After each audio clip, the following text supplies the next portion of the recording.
Well, we're staying on the recent intervention of the federal government in some tertiary institutions where we saw the sack of some two vice chancellors, and then the redeployment of pro-chancellors as well. Let's now focus on the move in the University of Abuja as we bring in a lecturer, Professor Sani Mashi, who is in the University of Abuja. Good to have you join us. Good afternoon. Happy to meet you. So we've seen several protests over the leadership, the tussle in that university. Does this intervention by the federal government provide some sort of closure to the resistance of Professor Maikudi as Vice-Chancellor? Certainly, yes. Because if you can remember, since the unfortunate appointment of announcement of the appointment of Professor Aisha Maikudi on 31st December, there has been series of complaints, series of media reportages, protests at different places by some staff of the university against the appointment, because the appointment was flawed. The fundamental processes that are supposed to be followed were not followed or were effectively not followed.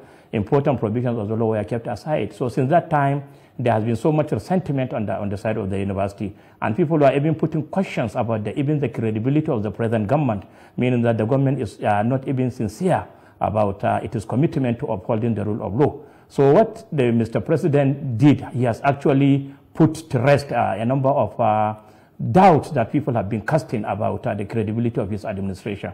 Because the action of Mr. President, he has shown that, number one, he is committed to the rule of law, and he listens, because complaints were made and facts were laid bare before the government that what was actually done by the University of Abuja Governing Council was not only wrong but shameful, but is actually putting Nigeria Educational University system in the very bad light, because it is a very bad precedent. If it is followed, definitely it is going to affect other universities.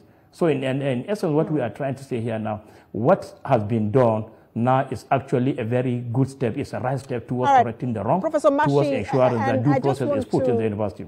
Because one of the things that the president also did was to appoint an interim vice-chancellor for 6 months. So what next, now that a new vice-chancellor, acting vice-chancellor has been appointed? Yeah, exactly. It is part of the process, the law, because the law provides that if there is vacancy, there is no vice-chancellor, council is supposed to appoint. Now that there are no governing council, automatically the Mr. President is supposed to fill in that void, because the Vice Chancellor, Aisha Maikudi, who was illegally appointed, has been duly sacked, and there is a vacuum now. And that being the case, we can't leave the university without any. So Mr. President did the right thing by stepping in and appointed. And in fact, we are extremely happy he has appointed someone that is neutral to University of Abuja, somebody that has been given clear directive that she cannot contest for the vice chancellorship. So which means she can't come with a vested interest like the one Aisha Maikudi came with. So which means she will be in a position to run a very fair, and we are expecting her to not only follow the due process but ensure that things are done correctly. So we have so much expectations on the newly appointed acting vice chancellor, who by law is supposed to act for a period of not more than 6 months. And talking about due process, because the directive from the president doesn't just affect University of Abuja alone. It cuts across other federal institutions. And what that suggests to a lot of people is that even in the academia, where the highest level of integrity is expected, there is breach of due process. So, I mean, what then is the hope for society? And what sort of holistic cleanup, should be done? Actually, what I'm trying to say here in essence is that what the law is saying as far as appointment of acting vice chancellor is concerned is clear. If there is a vacancy, Senate is supposed to recommend to the council to appoint. So as it is now, there is no governing council. If to say there is a governing council now, we expect the Senate to immediately convene and recommend to that governing council. There is no governing council in place now. It has been dissolved today, and we can leave a void. There are now leadership void in the university because academic programs the university is running. So somebody must be there. So the Mr. President did the right thing, and he stepped in by making the appointment as provided for in the law.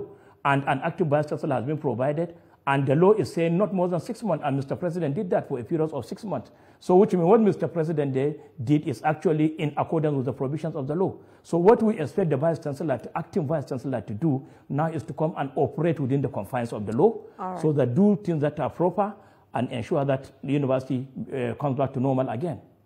That is the expectation. All right, we're following developments in that university. Thank you so much for your time. Lecturer, University of Abuja, Professor Sani Machi.